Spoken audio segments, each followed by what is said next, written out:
Hello, my dear friends. Today, I want to tell you a very special story. It is the story of Queen Elizabeth II. She was not only a queen, she was a daughter, a wife, a mother, a grandmother, and even a great-grandmother. She lived a long life. She worked for her people for 70 years. Her life was full of duty, service, and sacrifice. So, sit back, listen calmly, and let this story guide you. And before we begin, don't forget to subscribe to this channel, English 7 Days, for more life stories told in easy English so you can listen, learn, and be inspired. Let's begin. Elizabeth Alexandra Mary Windsor was born on April 21st, 1926, in London, England. She was not expected to be queen at that time. Her father was not the first in line for the throne. Elizabeth was just a little princess, living in a nice home with her family. She was a happy child. She loved animals, especially horses and dogs. She was also very close to her younger sister Margaret. The two girls played together. They laughed, sang, and enjoyed simple games. Elizabeth was shy, but she was also serious. She listened to her parents and followed rules. Her family gave her love and care. Her childhood looked quiet and safe.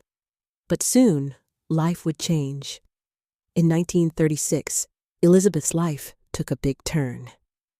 Her uncle, King Edward VIII, left the throne because he wanted to marry a woman who was not accepted as queen. So, Elizabeth's father, George VI, became king. That meant Elizabeth was now the next in line to be queen. She was just 10 years old. But from that day, her life was different. She was no longer just a little girl. She was the future queen of the United Kingdom. Imagine a child being told that one day she must lead a country. It was a heavy responsibility, but Elizabeth accepted it with quiet strength. Even as a young girl, she showed courage. Childhood during war. When Elizabeth was a teenager, the world went into war. World War II changed everything. The people of Britain suffered bombings, fear, and hunger.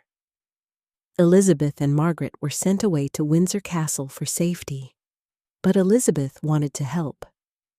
When she turned 18, she joined the Auxiliary Territorial Service, a women's branch of the army. She trained as a driver and mechanic. She wore a uniform. She learned to fix trucks and drive army vehicles. This was not the life of a normal princess. But Elizabeth worked hard. She wanted to serve her country. This time showed her strong spirit. She was a royal, but she was also a servant to her people. After the war, Elizabeth grew into a young woman. She fell in love with a young naval officer, Philip Mountbatten. They had known each other for years. Philip was handsome, strong, and full of energy. Elizabeth's heart chose him. In 1947, they were married.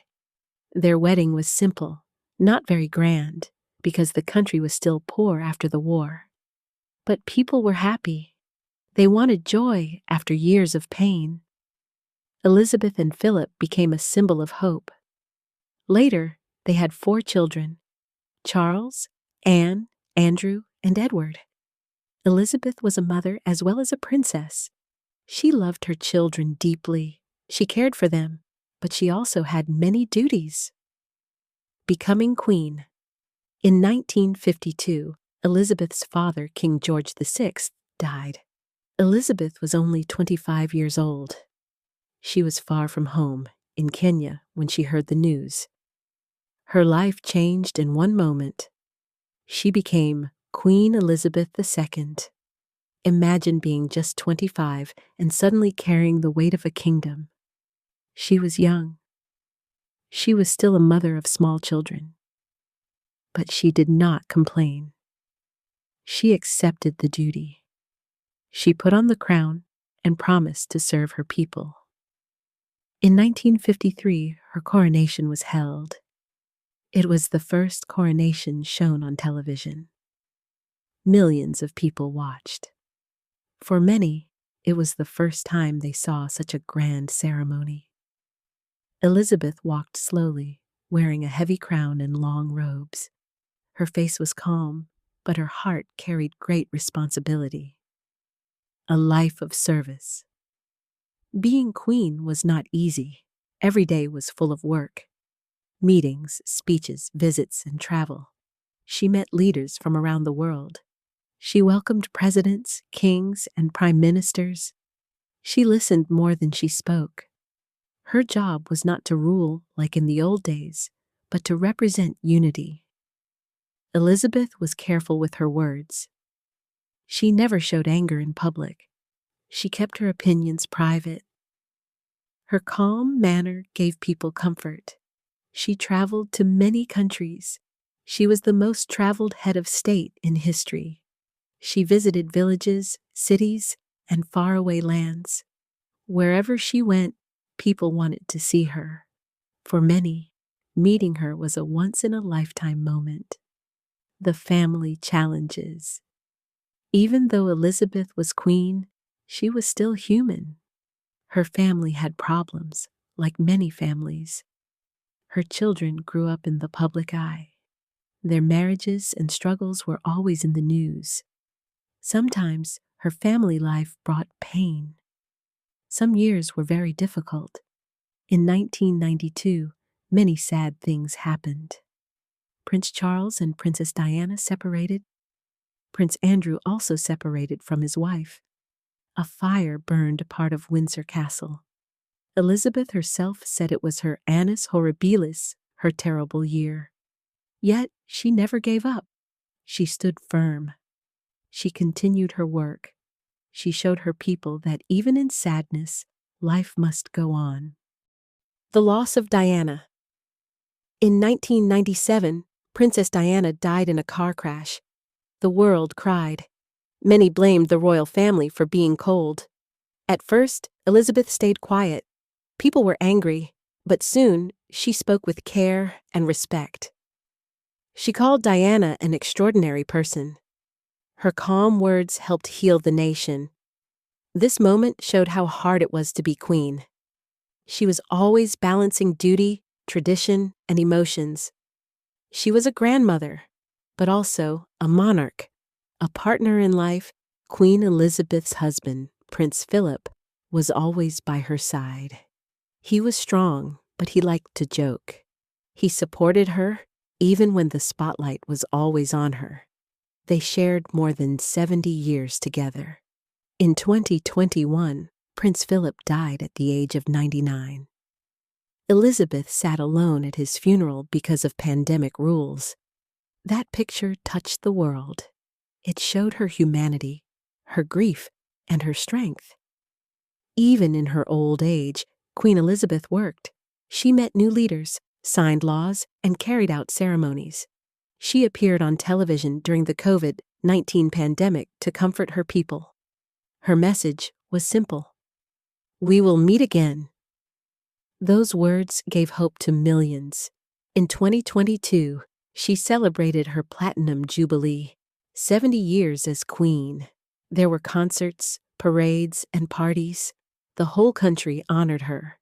She stood on the balcony of Buckingham Palace, smiling, waving, though she was weak. People cheered loudly, thanking her for her service. Not long after, in September 2022, Queen Elizabeth passed away. She was 96 years old. The world mourned. Millions watched her funeral. Leaders from everywhere came to show respect. Her legacy. Queen Elizabeth II gave her life to service. For 70 years, she put duty above herself. She lived through wars, changes, and new times. She was a queen, but she was also a symbol of stability. She showed the world calm, respect, and devotion. Her story is not just about crowns and castles. It is about discipline, love for family, sacrifice, and commitment to others. She was not perfect, no human is, but she gave her best every day. My dear friends, we have walked together through the life of Queen Elizabeth II, from a little girl playing with her sister, to a young woman driving trucks in war, to a queen wearing the crown for 70 years. Her life was long, but it was not easy. She carried duty with dignity. She served until the very end. Her story teaches us patience, sacrifice, and strength. She showed that leadership is not only power. True leadership is service. True greatness is quiet, steady work. Let us remember her not only as a queen, but as a woman, a wife, a mother, a grandmother, and a symbol of service. The story of Queen Elizabeth II will always remain in history and in the hearts of people all over the world.